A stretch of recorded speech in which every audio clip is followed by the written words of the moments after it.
Hi guys, আজকে আমি আপনাদেরকে নিয়ে যাচ্ছি তরেস দেল পাইনি ন্যাশনাল পার্কের 3 গ্রানাইট টাওয়ার্স, যেটাকে তরেস বলা হয়, তার একদম পাদদেশে, মানে বেস ট্রেকটা করতে। এইটা করার জন্যই আমরা এসছিলাম এত দূর থেকে।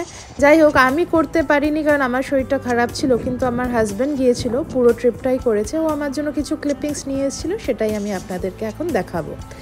এখন যে রাস্তাটা দিয়ে ও হাঁটছে এটাকে বলা হয় উইন্ডি ট্রেল। আমি এত এই তরেস দেল পাইনি পার্ক নিয়ে পড়াশোনা করেছিলাম, মানে যাওয়ার আগে রিসার্চ করেছিলাম, আমি মোটামুটি পুরোটাই জানি, জাস্ট নিজে করে উঠতে পারিনি, এই আর কি। যাই হোক, তো আপনারা যে 3 দিনের পার্ক পাসটা কিনবেন অনলাইনে, সেটা দিয়েই আপনারা এইখানেও ঢুকতে পারবেন। এই তরেস দেল পাইনি যে 3 টাওয়ার্স, এই হাইটটা নিচেই একটা হোটেল আছে, সেই হোটেলে যদি আপনারা থাকেন ভালো, না হলে আপনাদেরকে ড্রাইভ করে ভিজিটার সেন্টার অবধি যেতে হবে, তারপর সেখান থেকে হাইকটা শুরু হবে। মোটামুটি 21 মাইল হাইক, 21 কিলোমিটার হাইক, এবং লোকজন তো বলে 8 থেকে 10 ঘন্টা লাগে, তবে আমার হাজব্যান্ডের 4-5 ঘন্টার মধ্যেই হয়ে গেছিলো। এটা কিন্তু আমি কোনো ব্র্যাগ করে বলছি না, আমি ফ্যাকচুয়াল বলছি। তবে হ্যাঁ, এটা ঘটনা, হতো ছবি কম তোলে।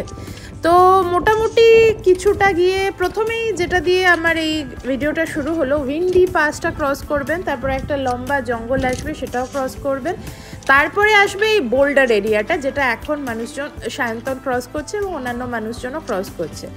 Walking stick is a must, এবং এই ক্রস করে করে ফাইনালি আপনারা গিয়ে পৌঁছাবেন তরেস দেল পাইনি বা লাগো তরেস, তার পাদদেশে, মানে ছোট্ট ওই টারকোয়েজ কালার জলের লেকটা, এবং তার পিছনেই 3টি টাওয়ার, মিরাদর, লাগো, তরেস।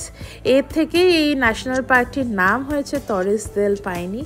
অসাধারণ সুন্দর জায়গা, যতটা আমরা দেখে গেছিলাম বা শুনে গেছিলাম তার থেকে বেশি ছাড়া কম তো নয়। মানে কি যে বলবো, এটা আমি আমার বরের থেকে যা শুনেছি সেটাই আপনাদের কাছে রিলে করছি আর কি। ইটস ওয়ার্থ গোয়িং, এবং চেষ্টা করবেন একটু তাড়াতাড়ি সকালের দিকে শুরু করতে, তাতে করে আপনারা ক্লাউড কাভার পাবেন না। এত দূর এসে যদি 3টে টাওয়ার ক্লাউডে ঢাকা থাকে, তাহলে আর এত দূর এসে কি লাভ হলো। আর এখন ফেরত আসার পালা। বাই দ্য ওয়ে, 4টের পরে কিন্তু এখানে আর হাইক করতে দেয় না, মানে দুপুর 4টের সময় ওখানে একটা বোর্ড ঝুলিয়ে দেয় যে ওটা ক্রস করে হাইক করা যাবে না, কারণ ওরা ভেবে না এরপরে গেলে আর এরা ফেরত আসতে পারবে না, তো ওইটা একটু মাথায় রেখে যাবেন। দ্বিতীয়ত, এই বোল্ডারের এরিয়াটা খুব ডিফিকাল্ট। শুধু যে বোল্ডার ক্রস করার জন্য ডিফিকাল্ট তা না, এখানে ভীষণ হাওয়া আসে, এবং হাওয়া আপনাকে অ্যাকচুয়ালি ধাক্কা মারার আগে হাওয়া যে আসছে শো শো করে আওয়াজ হয়, এইটা আপনারা শুনতে পাবেন। তো এই জায়গাটা খুব কেয়ারফুল থাকুন। এখানে বহুবার মানুষজন পড়ে যায়, আমার হাজব্যান্ডও পড়ে গেছে।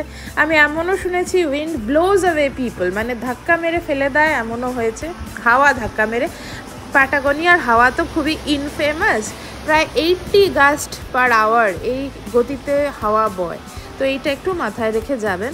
এবং ফেরত আসার সময় যাদের নি খারাপ, তারা দয়া করে একটা নি ক্যাপ ব্যবহার করবেন, এবং একটু জেনে বুঝে যাবেন, ফিজিক্যালি একটু প্রিপেয়ার হবেন। আমি যেমন বহুদিন স্টেপে চড়ে প্র্যাকটিস করেছিলাম এই ট্রেকটা করার জন্য, কারণ এই হাঁটুর ওপরে মারাত্মক চাপ পড়ে যখন ফেরত আসবেন। তবে যতই যাই হোক না কেন, আমি বলবো এই যে কষ্ট করে যাওয়া, it is totally worth it. এটা আপনারা যা দেখবেন, আপনারা ভিডিওতে দেখে কতটা কি বুঝতে পারছেন আমি জানি না, কিন্তু সামনে যখন দেখবেন, ইট ইজ সো বিউটিফুল। মানে এর থেকে সুন্দর জিনিস কি দেখেছি আমি তো মনে করতে পারছি না। এটা দেখার জন্যই মানুষজন আসে এত দূর। যাই হোক, এখন যেহেতু সামার, রাত 11টা অবধি এখানে আলো থাকতো, তো আমার হাজব্যান্ড ওই সময় ফেরত আসছিল। ফেরত আসার সময় ওয়ান লাস্ট টাইম ও আর কি ফেরত পিছন ফিরে দেখলো একবার।